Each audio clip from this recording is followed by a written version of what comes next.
우리가 예수님을 믿고 회심할 때는 어떤 계기들이 있음을 봅니다.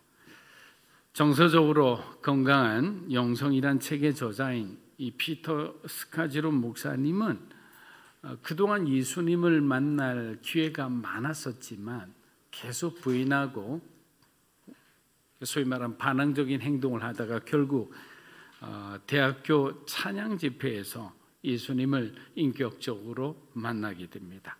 그리고 그의 인생은 새로운 영적인 출발을 시작하게 되었습니다.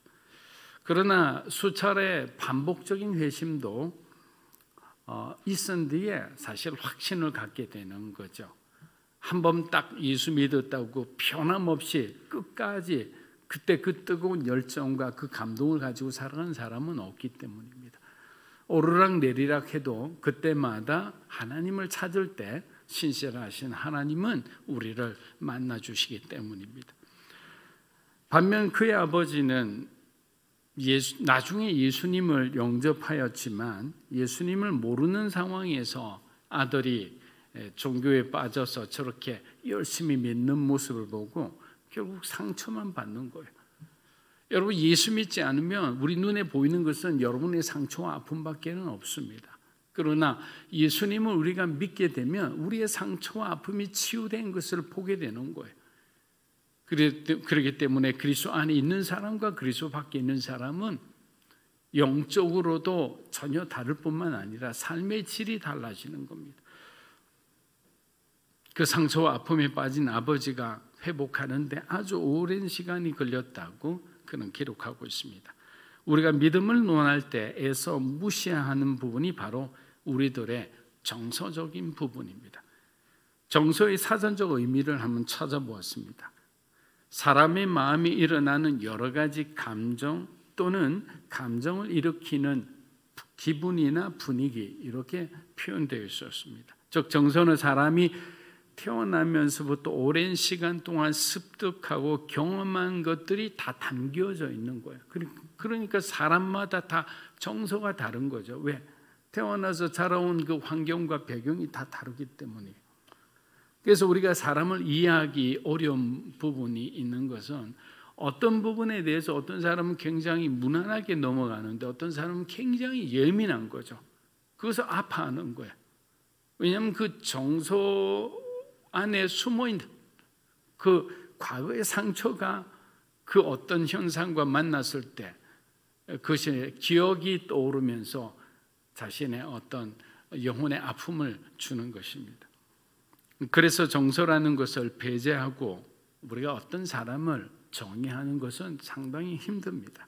그런데 우리들은 정서적인 부분을 얘기하면 마치 믿음이 없는 사람 취급을 하며 때로는 나약한 크리스찬이라는 어떤 모습으로 우리를 낙인 찍으려 할 때가 있습니다. 정서적으로 불안한 모습을 믿음과 결부시켜 치료받을 수 있는 그 골든타임을 결국 놓치게 만드는 거죠. 이런 어떤 보이지 않는 분위기가 암묵적으로 그런 말을 하지 못하게 하는 분위기를 만들어 계속 정서적 스트레스가 해소되지 않고 나중에는 어떤 형태로든지 폭발하게끔 그렇게 만들어가는 것이 오늘 우리 교회와 우리 어떤 삶의 현실일 수도 있다는 겁니다. 예를 들어 크리스천들 안에는 적어도 믿음의 사람은 자신의 감정과 생각과 그 의지를 잘 통제하고 조정할 줄 알아야 한다는 그 슈퍼맨에 대한 어떤 환상이 있는 거죠. 정말 우리는 우리의 생각과 마음과 그 의지와 감정을 24시간 365일 그대로 잘 통제할 수 있다고 생각합니까? 그렇지 않죠. 그렇지 않을 때가 사실 더 많을 수도 있습니다. 정서적인 부분은 바로 우리들의 감정적인 부분, 우리가 느끼는 분위기, 우리가 처한 환경에 따라 반응하는 우리의 민감함이죠. 그런데 그것은 사람마다 미세한 차이를 나타낸다고 말씀드렸습니다. 70억의 사람이 있다면 70억 모두가 다 다른 거예요. 각기 태어난 환경과 자라온 배경에 따라 동일한 자극을 흡수하는 정도가 다르기 때문에 그런 어떤 편차를 보이게 되는 거예요. 그런데 이러한 우리들의 정서적인 부분을 간과하고 그냥 무시하고 엉두르기만 했을 때 어떤 일들이 일어나느냐? 저와 여러분은 언젠가 헐크로 변합니다. 평상시에 괜찮은 사람이 갑자기 헐크로 변해서 어마어마한 폭력적인 사람이 되든 감당할 수 없는 그런 모습들이 우리 안에서 드러나게 되는 거예요. 가끔씩 TV를 보면 충동적이고 우발적인 살인사건 뉴스를 접하게 됩니다. 층간소음 문제가 아무리 심각하다 해도 사람을 죽일 만큼의 문제는 아니지 않습니까? 그런데 사람을 죽여요. 그런 일이 왜 일어날까요? 친구랑 식사 잘하다가 예전에 있었던 금전 문제로 다투다가 친한 친구를 죽이는 상황을 여러분은 어떻게 해석해야 합니까? 이런 분노 조절 장애가 어디서부터 시작되었는지 우리는 천천히 살펴볼 필요가 있는 것입니다. 저는 살인을 저지른 사람의 정서적인 부분에 심각한 손상이 있었다고 생각합니다. 계속 쌓이고 있었는데 아무도 그 문제를 공론화하지 않았죠. 본인을 비롯해 주위 사람들도 인식하지 못하고 있었던 거예요. 그래서 우리들의 이성과 감성이 건강하게 잘 작동하고 있는지 아닌지 주기적인 점검이 필요하다는 겁니다. 여러분, 때가 되면 가스 검침원 아저씨가 와서 정기적으로 가스가 새는지 아닌지 이렇게 점검을 하는 것을 봅니다. 마찬가지예요. 우리의 마음을 말씀으로 우리는 계속적으로 돌아봐야 되는 거예요. 우리가 정말 하나님의 어떤 길에서 우리가 빠져서 잘못된 길을 걸어가고 있는지, 우리의 감정이 정말 지금 그냥 어마어마한 압력 가운데서 폭발하기 직전인지, 그러한 어떤 것을 우리가 정확하게 점검하지 않고 우리의 어떤 현실을 그대로 인정하지 않으면 언젠가는 우리가 감당하기 힘든 사태로 간다는 것이 피터 스카지로 목사님의 이분의 중론이죠. 그래서 이분은 정서적으로 건강한 영성의 1단계로 자기 인식에 정직하라 합니다. 제가 예전에 수요 예배 때 강의한 적이 있습니다. 자기 인식에 정직하라. 이 말은 자기가 지금 반응하는 것에 정직하라는 거예요. 아닌 척하지 말라는 거예요. 우리들이 늘 신앙생활하면서 의문을 가질 때가 있습니다. 정말 교회에서 시키는 대로 큐티 생활도 열심히 하고 1:1 제자 훈련도 열심히 받고 예배도 빠지지 않고 새벽 예배, 수요 예배, 주일 예배 다 열심히 다녔는데 왜 나는 변하지 않을까? 왜 자꾸 사람과의 문제가 나를 주변으로 계속 반복적으로 생기는 걸까? 그런 사람들만 내 주변에 있어서 그런 건가? 아니면 내게 뭔가 정서적인 문제들이 있기 때문에 이러한 일들이 그 사람이 아니라 나로 인해 반복되어지는 것은 아닌가? 그 원인을 알지 못해 힘들어할 때가 많이 있습니다.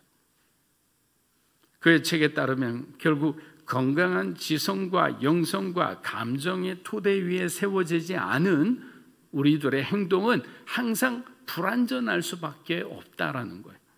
기독교는 그동안 지성과 영성에는 어마어마한 투자를 해왔어요. 책도 기독교 지성과 영성에 대한 책은 너무나 많이 출판되어서 참고서적을 하려면 너무 많아서 오히려 헷갈릴 정도예요. 하지만 기독교인들의 감정에 대한 것을 다루는 책은 상대적으로 너무나 빈약합니다. 주로 상담학이나 정신과에서 치료를 목적으로 다루는 경우가 많아요. 이 말은 감정을 기본적으로 질병이나 질병에 준하는 안 좋은 요소로 바라보고 있다는 거예요. 그렇기 때문에 리더십의 입장에서 자신의 감정의 불안함을 성도들이나 주변의 동료 교육자들에게 토로하는 것은 암묵적으로 금기사항으로 되어 있는 거죠. 성도들에게 목회자와 장로는 항상 성령 충만한 모습으로 보여줘야만 하는 거예요.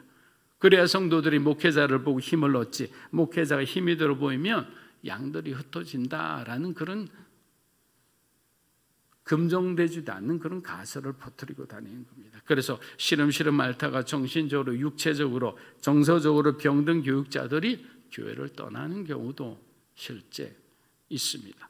그런데 피터 목사님은 자신의 연약함을 조금 더 감추지 않고 솔직하게 자신을 드러내기 시작했다고 합니다.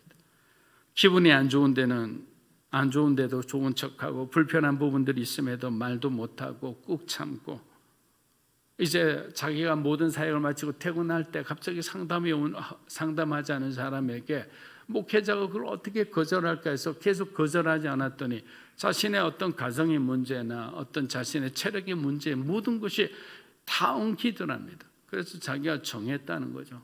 퇴근할 땐 절대로 상담하지 않는다. 그래서 굉장히 불편하게 보는 성도들이 있었지만 시간이 지나면서 성도들도 그것에 적용하기 시작했다는 거예요.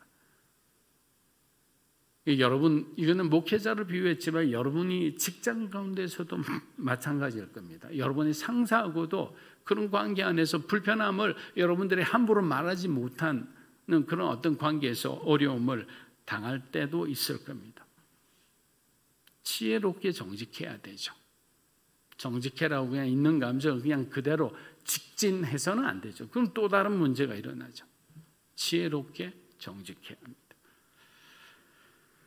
그렇게 내 영성에 적신호 빨간불이 켜졌을 때 가족들과 나를 아는 지인들에게 여러분의 상태를 정직하게 말할 수 있는 용기가 필요한 거예요. 여러분, 어머니라고 아버지라고 자식들에게 흔들리는 모습을 내가 보이면 안 돼. 물론 어린아이일 때는 다르지만 자녀들이 다 컸을 때는 엄마 지금 너무 힘들어, 엄마 너무 외롭고 쓸쓸해, 이런 말을 할 수가 있어야 되는 거죠. 혼자 그냥 그 어떤 고독함에 그냥 마음이 병들어가서는 안 되는 거잖아요. 이제 포장지를 좀 찢어내야 되죠. 내 마음의 감정을 솔직하게 지혜롭게 나눌 수 있는 그런 사람들이 되어야 되는 거예요. 그것이 하나님 원하는 그런 공동체가 아닐까 생각을 해봅니다. 가장 좋은 것만 보여드리려고 노력하지 않아도 된다는 거죠. 지금 내가 당신을 위해서 무엇을 내가 도울 수 있는지 그것을 발견할 수 있도록 우리가 우리의 곁을 조금씩 내어주면 되는 거예요. 그런데 완전한 모습만 보여주기를 원해요. 하나님 앞에도 그런 모습을 가지고 자존심을 가지고 있다 보니까 회복의 그 시간을 놓치는 경우가 있는 것입니다.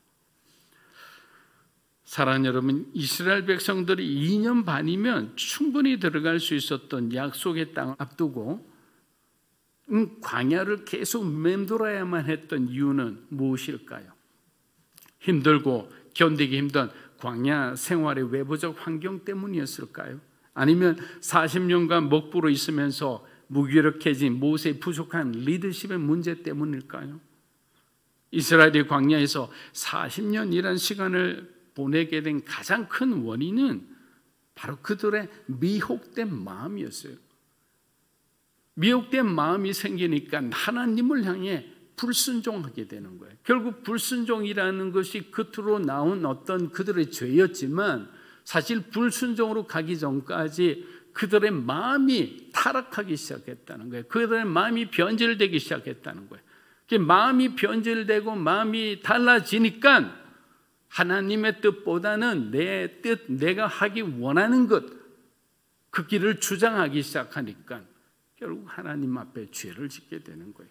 두 마음을 품은 자는 하나님이 하시는 일을 늘 의심하는 사람이라 했습니다. 야고보 사도는 이런 사람은 무엇이든지 주께 얻기를 기대하지 말라라고 했어요. 사람들에게 마음은 모든 문제의 뿌리가 될 뿐 아니라 스스로 극복하기 힘든 가장 큰 과제예요. 저도 마찬가지예요. 제 마음이 어쩔 때는 요동칠 때는 제가 그것을 어떻게 통제하기 힘들어요. 이스라엘 끝까지 붙잡아 두려고 했던 바로 왕은 사람의 마음에 이 약함을 잘 알고 잘 이용할 줄 아는 사람이었어요. 그럼 모세와 이스라엘 백성들에게 마지못해 허락하면서 뭐라고 얘기합니까? 멀리는 가지 말라 합니다. 여러분, 그냥 툭 던지는 말 같죠? 멀리는 가지 말라. 멀리 가지 않으면 이스라엘의 약한 마음이 광야를 이겨내지 못할 것임을 바로는 알고 있었던 거예요. 조금만 가서 그들이 지금까지 채워져 있는 이 상태를 모든 것을 내려놓고 비워져 있는 상태가 되어서 그 척박한 광야의 삶을 하루 이틀 정도만 경험하면 그들은 금방 그냥 다시 애굽으로 돌아가자고 할 겁니다. 우리 실제 그렇게 했잖아요. 물이 부족하자, 고기가 없자 애굽의 시절을 생각했던 사람들입니다. 사랑하는 여러분, 우리가 어떤 결심을 하게 되면 죽고 사기로 해야 되는 거예요. 바로의 말처럼 우리의 삶의 안전지대를 우리가 멀리 떠나가지 않으면 조금만 힘들어도 우린 다시 죄된 삶의 현장으로 돌아가려는 그 어떤 죄의 성향이 있기 때문에. 그래서 예전에 사법고시나 이런 공부하면 집에서 공부하는 사람이 있습니까? 저는 집에서 공부하는 사람 거의 못 봤어요. 아마 10%도 되지 않을 거예요. 대부분 고시촌으로 들어가서 거기서 정말 집을 멀리하고 자기의 편안함을 멀리하고 그곳에서 집중해서 자기의 목표 달성을 위해서 그렇게 최선을 다하는 사람을, 저도 그 고시촌 근처에서 하숙을 했기 때문에 너무나 잘 알고 있습니다. 그러나 하나님께서 죽음의 재앙을 내리시자 바로는 그마저도 포기하고 이스라엘을 보내주게 된 것입니다. 그런데 애굽을 떠나면서 이스라엘 백성들은 한 가지 중대한 잘못을 하게 됩니다. 출애굽기 12장 38절입니다. 수많은 잡족과 양과 소와 심이 많은 가축이 그들과 함께 하였으며, 자, 여러분들도 잘 알고 있는 구절이라 생각합니다. 이스라엘이 애굽의 노예로 있었지만 한편으로 이스라엘의 노예처럼 이스라엘 백성들을 도우며 살았던 잡족들이 있었는데 이 잡족들이 이스라엘과 함께 빠져나온 거예요. 하나님은 이스라엘만 빠져나오기를 원했어요. 그런데 이스라엘이 그 잡족들을 데리고 나온 거예요. 여러분, 출애굽이란 하나님의 위대한 정말 구원의 역사 앞에서도 인간은 자신의 편리함을 추구하는 거예요. 애굽의 노예로 있기는 싫어도 다른 사람을 노예로 부리고 싶은 이율배반적 마음이 이스라엘 백성들 마음속에 뿌리 깊게 자리 잡고 있었던 거예요. 남을 욕하지 못하는 거예요. 내가 싫어하는 것을 남도 가지고 있지만 남이 가지고 있는 걸 나도 갖고 있는 거예요. 그렇게 살펴보면 우리들의 삶의 영적 위기의 대부분은 바로 흔들리는 마음, 타락한 마음 때문에 일어나는 것들입니다. 하나님께서 기회를 주실 때 모든 것을 내려놓을 수 있어야 하는데 끝까지 자기 욕심을 한켠에 붙들고 같이 가는 거예요. 온전한 헌신이 되지 않는 거예요. 이는 그들이 애굽을 떠나긴 했지만 결국 애굽과 함께 떠난 셈이었습니다. 광야 시절 내내 어려운 일이 있을 때마다 이스라엘과 섞여 사는 이 무리들이, 이 잡족들이 불평을 먼저 하기 시작하고 분위기를 만드니까 이스라엘 백성들이 그냥 그 등달아 그냥 하나님께 반항하는 그런 행동들을 했던 겁니다. 민수기 11장 4절입니다. 그들 중에 섞여 사는 다른 인종들이 탐욕을 품음에 이스라엘 자손도 다시 울며 이르되 누가 우리에게 고기를 주어 먹게 하랴. 그들 중에 섞여 사는 다른 인종들이, 그들이 먼저 시작한 거예요. 그들이 데리고 온 사람들이. 이스라엘의 마음은 전혀 옛 생활로부터 분리되지 못했습니다. 그들은 끝내 하나님의 약속에 참여할 만한 정결한 그릇이 되지 못했던 겁니다. 사랑하는 여러분, 하나님 우리를 사랑하세요. 그건 여러분들 너무 잘 아실 거예요. 그러나 그분은 당신의 거룩함은 절대로 포기하지 못하세요. 그래서 두 마음을 가졌던 세대가 다 사라지고 애굽을 알지 못하는 세대로 완전히 교체될 때까지 이스라엘은 40년 동안 광야에서 맴돌 수밖에 없었던 거예요. 사랑하는 여러분, 하나님께서 우리에게 요구하시는 것도 마찬가지라 생각합니다. 우리의 생각과 마음과 행동이 하나님 보시기에 거룩해져야죠. 점점 거룩해져야 되는 거예요. 오늘보다 내일 더 우리 안에 있는 그 거룩의 빛이 더욱더 빛을 발해야 되는 거죠. 그 강도가 더 세져야 되는 거죠. 중요한 것은 우리는 경향인 거예요. 하나님은 그것을 보는 거예요. 우리가 죄가 없는 사람이 어디 있습니까? 죄가 있더라도 점점 그 죄가 약해지는지 그 곡선을 하나님이 보시는 거죠. 이 친구는 점점 거룩하기 위해 자신의 육신을 쳐서 복종하도록 노력하는구나라고 하는 거예요. 그걸 인정해 주는 거예요. 우리의 생각과 마음이 거룩해질 때 우리는 하나님을 볼 수 있는 거예요. 하나님이 말씀하시는 것을 들을 수 있는 거예요. 하나님의 부흥을 받을 만한 그릇으로 빚어질 때 마침내 저와 여러분의 삶에 하나님이 일으키시는 부흥이라는 것이, 변화라는 것이 찾아오는 거예요. 그것은 그냥 주어지는 것이 아니라 했죠. 대가를 지불하는 거예요. 내 안에 있는 욕심을 버리는 거예요. 그것을 끊어내기 힘드는데도 끊어내야만 하는 거예요. 신명기 30장 6절에서 8절입니다. 내 하나님 여호와께서 내 마음과 내 자손의 마음에 할례를 베푸사 너로 마음을 다하며 뜻을 다하며 내 하나님 여호와를 사랑하게 하사 너로 생명을 얻게 하실 것이며 내 하나님 여호와께서 내 적군과 너를 미워하고 핍박하는 자에게 이 모든 저주를 내리게 하시리. 내가 오늘 내게 명령하는 그 모든 명령을 행할 것이다. 자, 여러분, 할례라 남자의 육체에 하는 것으로서 그 시초는 하나님이 아브라함에게 그 후손 대대로 행하라고 명령하신 데 그 기원을 두고 있어요. 근데 할례는 본래 하나님과 이스라엘 사이의 언약 관계를 나타내는 상징적 징표였어요. 그래서 여러분, 그냥 할례라면 언약이다 생각하면 돼요. 하나님과 내가 언약을 맺었다. 그래서 할례를 우리가 지금 보면 세례라 이렇게 표현하기도 합니다. 하나님과 우리가 언약을 맺는 그런 행위가 세례잖아요. 그리스도와 함께 되겠습니다. 나의 모든 죄를 버리고 이제는 주님의 길을 따르겠습니다 하는 것이 세례받는 거예요. 그래서 우리가 세례 문답을 하고 세례 공부를 하는 이유가 그냥 예수 믿겠다라는 것이 아니에요. 하나님을 믿는 데 지식이 필요한 거예요. 가장 기본적인. 그런데 왜 육체의 할례를 넘어 마음의 할례까지 준다고 이렇게 하실까요? 구원은 육체의 흔적이나 어떤 외적인 기준에 의해 주어지는 것이 아니에요. 우리가 뭔가 열심히 하나님을 위해서 공적을 만들었다고 하나님이 그 공적을 보고 구원을 주시는 것이 아니라는 거예요. 세례받은 사람이 무조건 구원받는 것이 아니라는 거예요.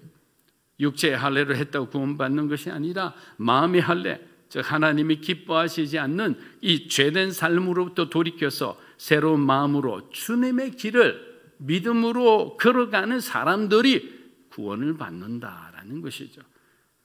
7절과 8절은 이스라엘이 다시 회개하고 돌아온다면 하나님은 이스라엘에게 내렸던 저주를 이스라엘이 아니라 이스라엘을 대적하던 그 대적의 무리들에게 하나님이 저주를 옮겨가겠다라는 것입니다.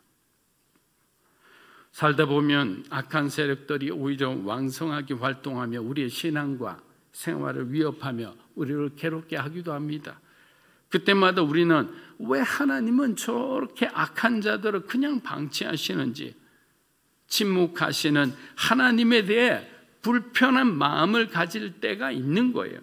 그러나 우리가 알아야 할 것은 우리 안에도 똑같은 죄성이 있다는 거예요. 하나님 앞에 우리의 연약함을 인정하고 우리의 주님의 도우심을 구할 때 하나님의 정의가 하수처럼 여러분의 삶 가운데 흘러온다고 생각해 보세요. 그러면 그 순간 주변의 어둠은 깨끗이 사라지죠.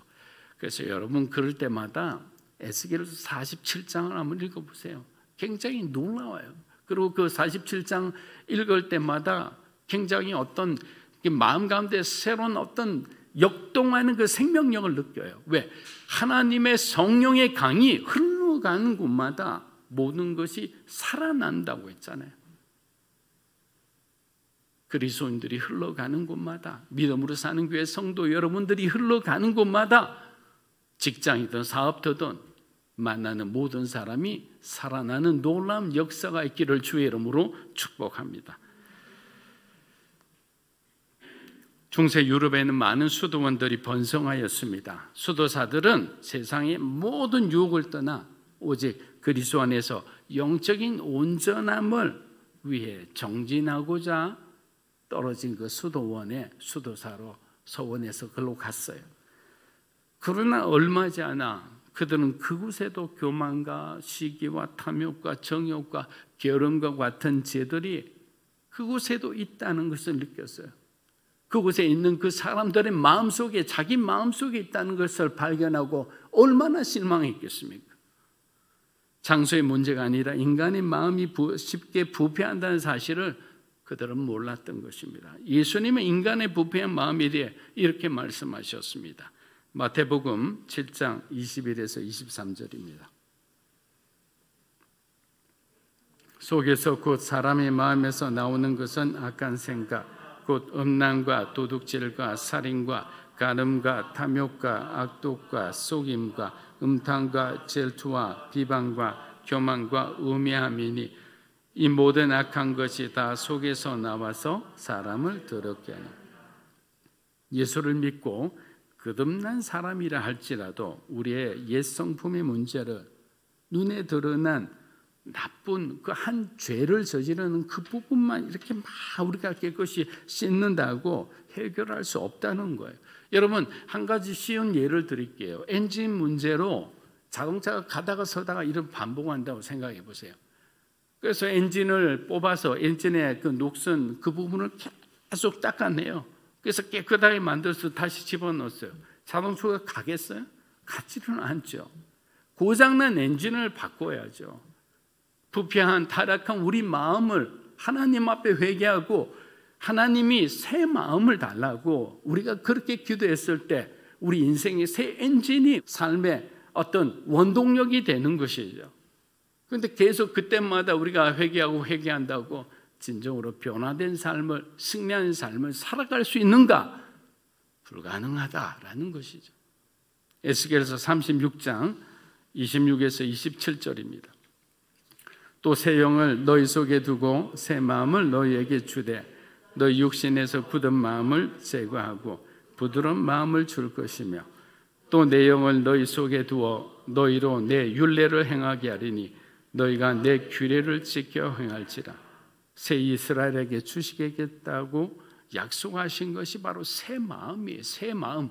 이 새 마음이라는 게 뭐냐? 그냥 새로운 것이다 이런 것이 아니라 성령님이 주시는 마음이다라는 거예요. 성령께서 하나님을 아는 마음을 우리에게 주시겠다는 거예요. 하나님을 경외하는 마음을 주시겠다는 거예요.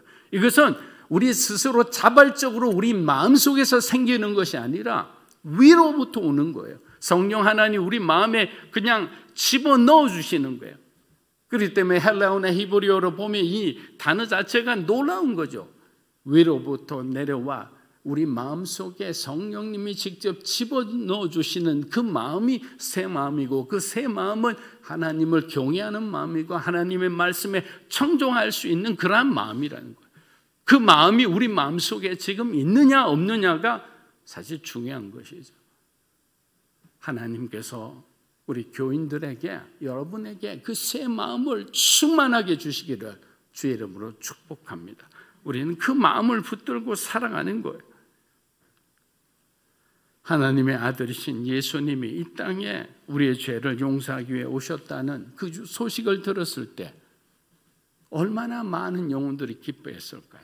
우리의 영이 맑아지는 느낌이 들지 않았겠습니까? 우리는 예수님께서 이 땅에 오신 그 마음을 우리도 품기 위해 노력해야 합니다. 그 마음과 하나 되기 위해서는 우리의 잘못된 옛 삶의 습관과 정서와 그 마음 상태를 바꾸지 않으면 안 되는 것입니다.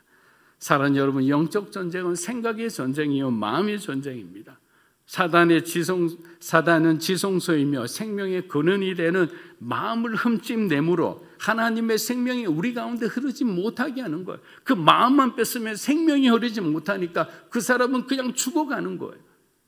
우리는 마음을 지켜야 되는 거예요. 그래서 잠언서나 모든 데 마음을 지키는 자는 큰 용사라고 표현하는 게, 큰 용사라는 것은 나라를 구하는 사람을 말하는 거예요. 그냥 싸움 잘하는 사람을 말하는 게 아니에요.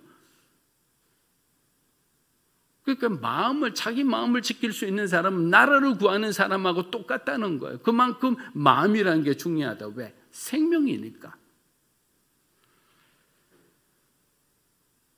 마지막으로 오늘 이 시간 아비멜렉 앞에서 미친 척하며 자신의 생명을 구하고자 낮아질 대로 낮아진 다윗이 여호와 하나님께 드렸던 간절한 믿음의 기도를 우리가 함께 드리면 좋겠습니다.